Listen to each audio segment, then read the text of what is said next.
Hello, hi everyone. I'm Zol here. I'm just showing my reverse 99 account and I just want to show you guys what I've been busy this whole week with. This new game just dropped and I've been re-rolling and now I got the account that I like. Um let's just go in right now.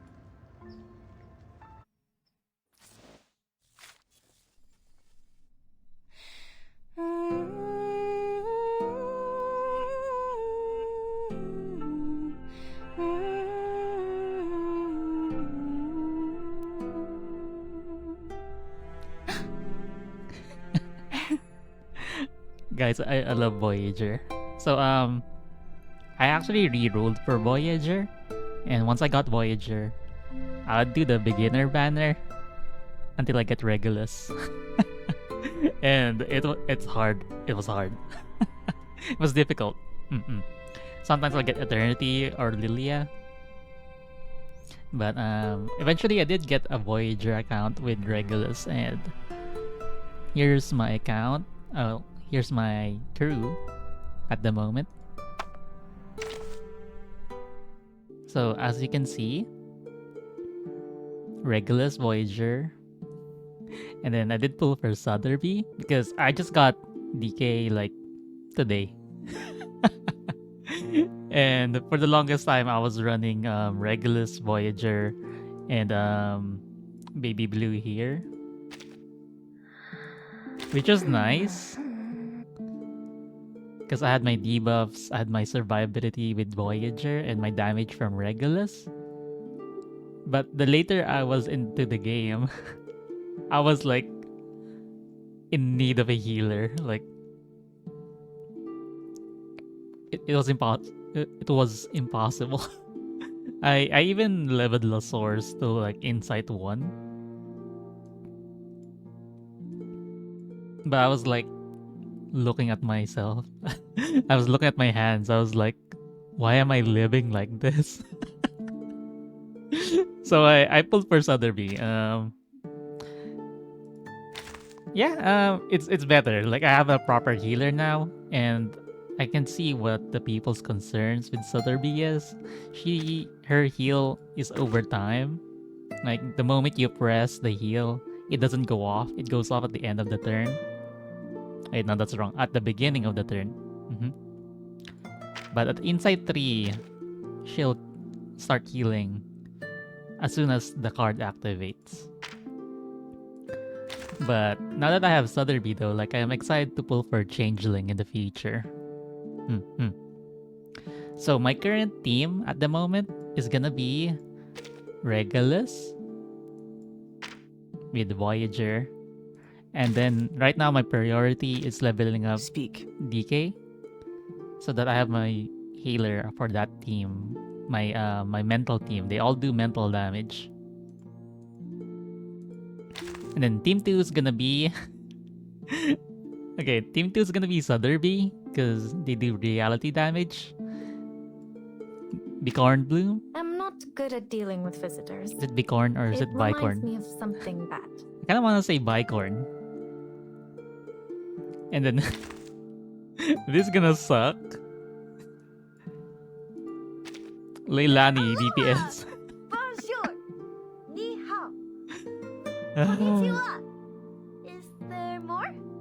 Please teach me!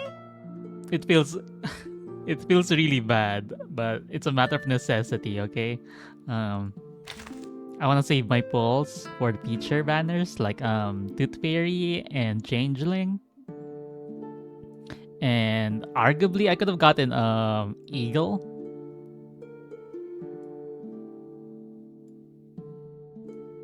But being my main team is Star, their weakness is what's their weakness? Plant. Yeah, yeah. Their Afflatus weakness is plant. And if I just go plant on plant, then it'll be neutral.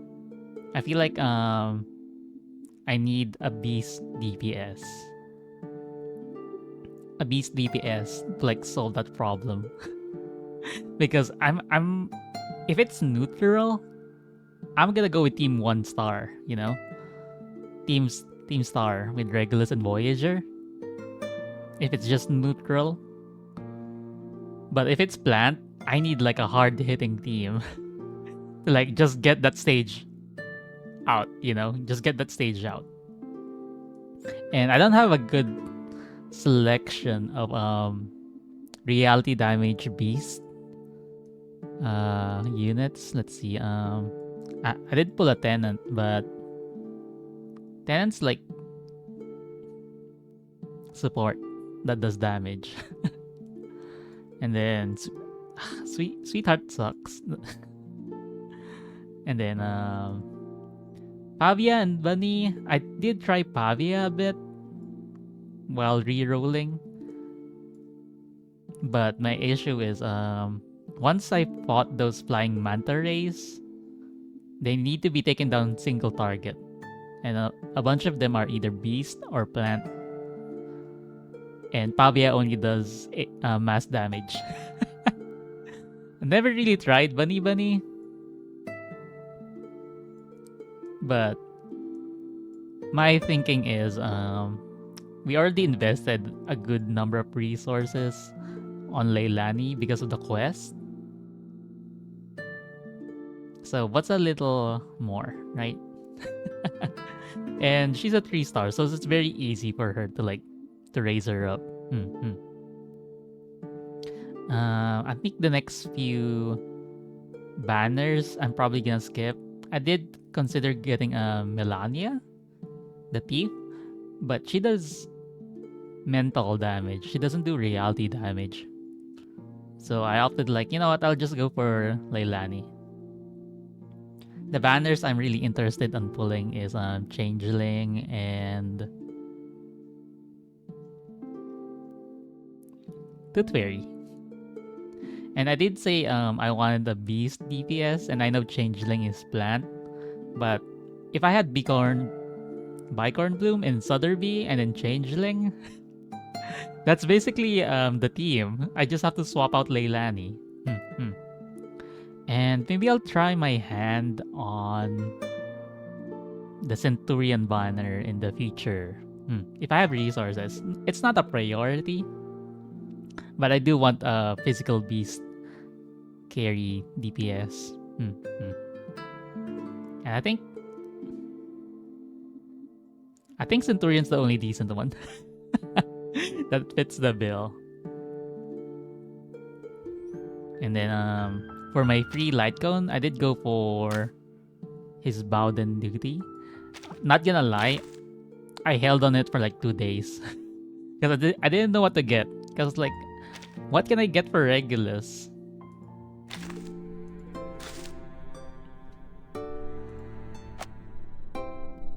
Because Brave New World is the go-to, right? The go-to DPS one.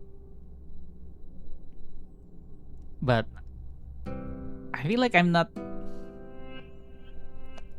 utilizing it to the fullest because Regulus only acts every other turn because of her passive that grants her 50% crit rate. That means I don't ult as much with Regulus. So this ultimate might is nice, but I don't spam it enough, I feel. And because I don't spam the ultimate enough, I don't make use of this am I blocking it? I'm blocking it.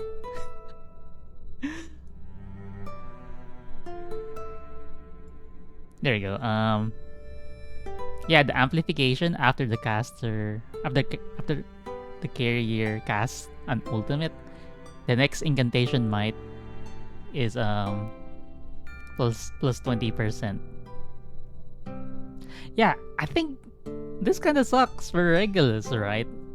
Because after casting the ultimate, I mean, I want to pass my turn, ideally, so that I can get the buff.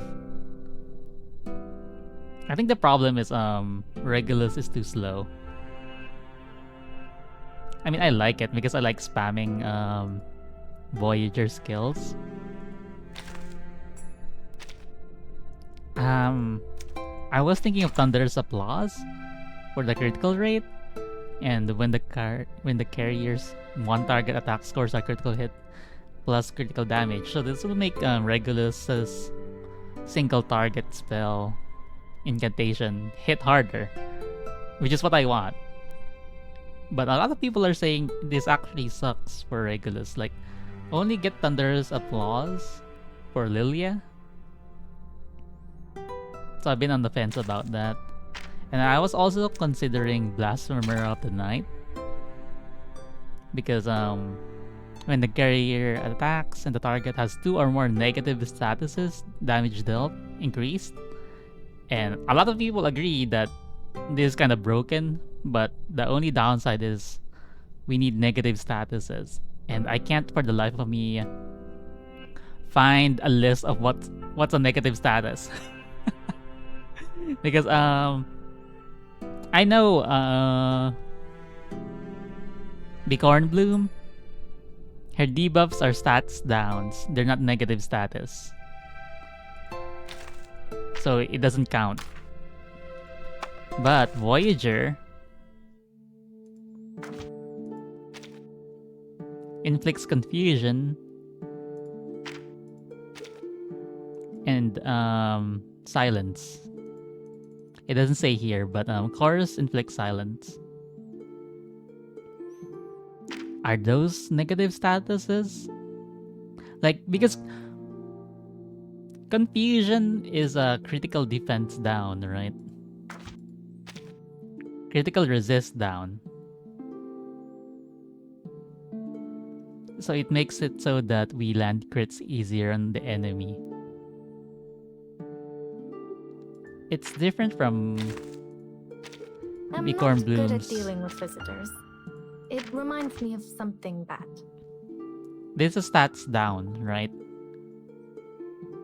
It just says the raw numbers. Minus 15 reality defense. Damage taken plus 15%. It's not named. Whereas confusion and silence are named. They're named. But since no one's like, I haven't seen anyone mention that or back up that claim. So I'm hesitant to take it. So I went with the safe choice of his bound duty for Voyager. I'm just sticking with Footloose with Regulus for now because let me move back. When the carrier attacks, if the target's HP is above 50%, damage dealt plus 8%, which is a lot. Often. It happens often. And I just got his bound duty for Voyager because the counter deals Voyager's attack by 100%. Genesis damage. That means it goes through defense. So if you guys look here, Voyager's attack is 1132. When something hits Voyager's counter, they take that amount of damage.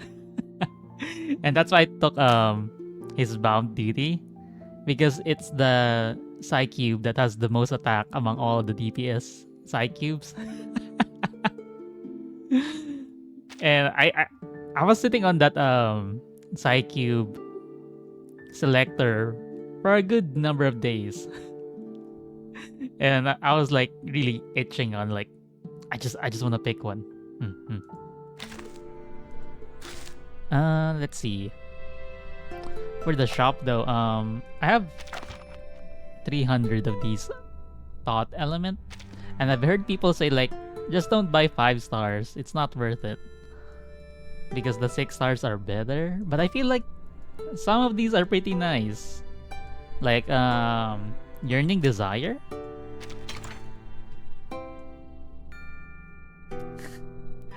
Yearning Desire, when the carrier attacks, if the target has stats down or negative status, damage dealt 8%. You know who else has that? I'm not good at dealing with visitors. Bicorn It reminds Bloom me of Insight something 1. But it's at 20%. So we can just like stack that on it, right? And also hair attack. If target is in stats down negative status, more damage. So we can keep piling on. We can keep piling on the that multiplier, right? So I'm really considering getting that.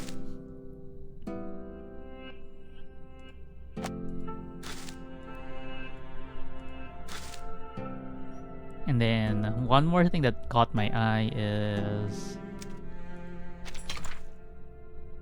her bright feature. Damage bonus when the Memorist casts ultimate if the Memorist is in stats up. Ritual might 10%. There's a lot of words like Memorist, Ritual might. Like I the way I understand this, if you're buffed, your ultimate will do more damage. And I usually try to use Regulus's ult when she has that 50% crit buff. So it works out. But I don't know yet.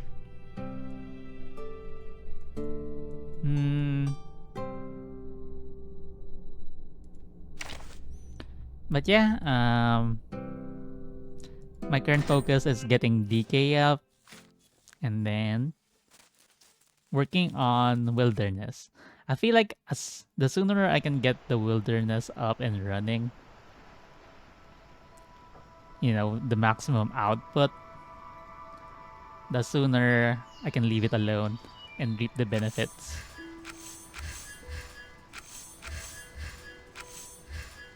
So I did manage to fully level the Paleo Hall, but now I need to level the towers.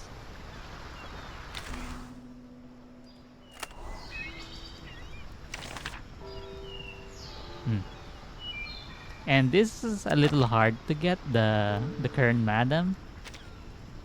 We get a bunch of the Kern babies from doing the daily. But I leveled the Wishing Spring and I found out at level 1 you can make insight materials. But the more you level it, if you see up here, let me move. I leveled it up to level 3. The max is level 4. I'll probably max this out soon. But we get access to like crafting these Kern Madams, Resonate materials. Oh my gosh. Speaking of which, I've used it to make brief cacophonies. When I was doing the limbo thing, I was only buying the brief cacophonies that were on sale. And now I ran out. Now I don't know what to buy. Probably the Sonorous Knell. I don't think there's a reason for us to buy the Moment of Dissonance because we have a bunch. So probably, you know what, I'll buy one right now.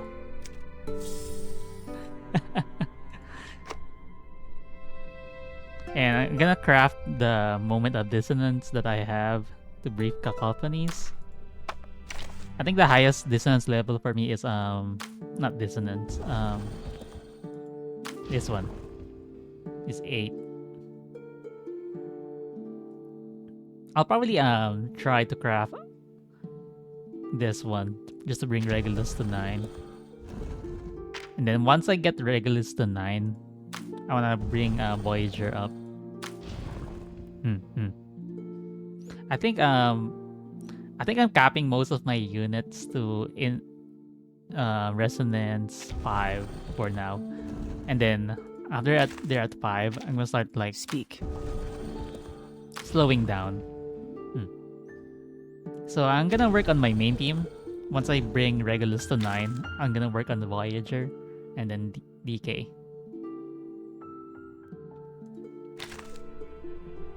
Oh, speaking of my thoughts on this game, I've been droning for a while now, but I haven't actually said anything about it. I like it. I like the card mechanic, the merge mechanic. Mm-hmm. And I'm glad to say that I'm free now. Like I finished the story. I haven't gotten all the stars yet because I need to level my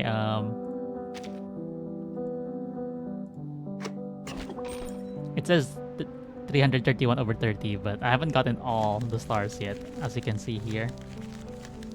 I need to level my team more. Especially this one. The moth stage. Yeah, I can't, like, I can do the first wave pretty easily, but the second wave is tough because I'm already beat up by the first wave. But we'll see. Yeah, I like the mechanics, but I kind of don't like the writing. Not gonna lie.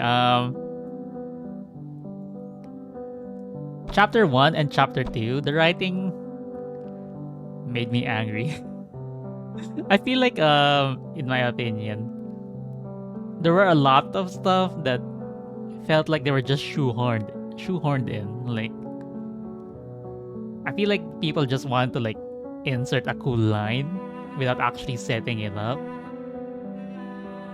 I feel like the reveal for the backstory for Druvis the Third was kind of forced. I feel like there's a lot of those things. I feel like we didn't get to know Druvis as much, and then they suddenly like. It frustrates me because Druvis's backstory is tragic, but I don't know. I think the pacing is wrong or off. And then chapter 3 is basically Promise Neverland. And then chapter 4 is a bunch of like political shit, like co-worker stuff. I think the best part of chapter 4 is Druvis making a mess of the place. I was like, yes, go all queen. Also, Constantine. I don't know, like, she's dislikable, which is the point, I guess. Like, you get the sense that she's a smart character, but she doesn't feel like a deep character. Like, I think she was made to be disliked, and that's it. I would have liked to have a more to have it be deeper. But yeah, where the story leaves off, like she got some bad news. For artificial somnambulism, the limbo. This is as far as I can get without building my second team. I managed Misty Lake because I think it only switched 2 members of your party. So I was like, oh, I can just switch out my sub DPS and my assist. And I'll keep my main DPS and my healer. But for this one, Floating Park, you only get to keep one person. And I suspect in the later stages, you can't keep anyone at all.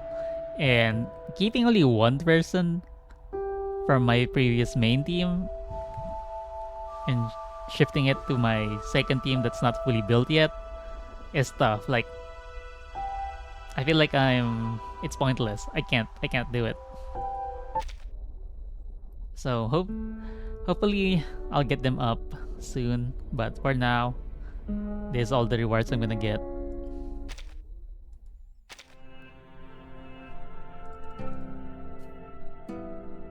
But yeah, I love Voyager.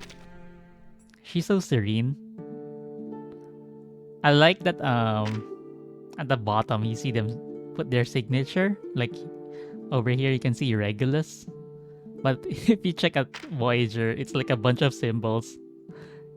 And after bonding with her, I find out that she's a cosmic horror. But one of the reasons why I really like Voyager,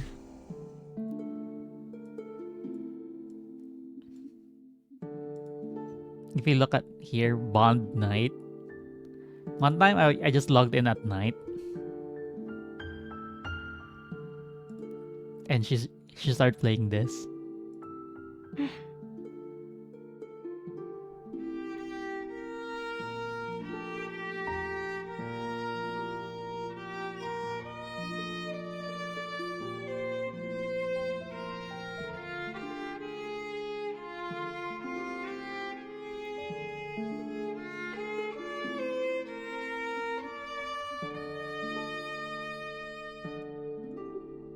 I was like, oh, my cosmic horror mate can't be this cute. But yeah, I'm glad I rerolled for her. Mhm. So the plan in the future is gonna be I'm gonna cycle out DK and Leilani. Hopefully my team's gonna be Regulus, Voyager, and Tooth Fairy. And then Team 2 is gonna be Changeling, Bicorn Bloom, and Southerby. I don't think I'll be streaming Reverse 99. Like I said, I did not enjoy the story. And I think the only thing I can probably stream will be the Limbo. But I'm not good at it yet. So maybe I'll stream it once I fully build my team. And I'll stream myself clearing it for the week. But before then, I don't really have anything to show for. But yeah, thanks for watching, guys. Let me know how your rerolls went. How long did it take? I think it took a day or two for me. Are you having fun with the game? Do you also dislike the story? Like, I can't be the only one, right? But yeah, bye!